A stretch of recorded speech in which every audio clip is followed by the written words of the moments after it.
Ha? Dar nu mai știu eu El care. e mei, văd, și el altul n-are ce treabă.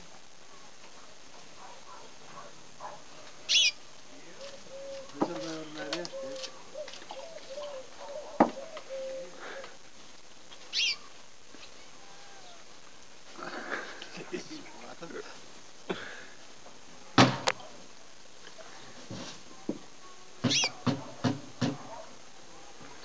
Cred că te bat în cui.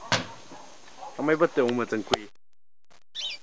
Dacă se întâmplă să mănânci papagali, în cui te bat așa de copac. Te faci picioare.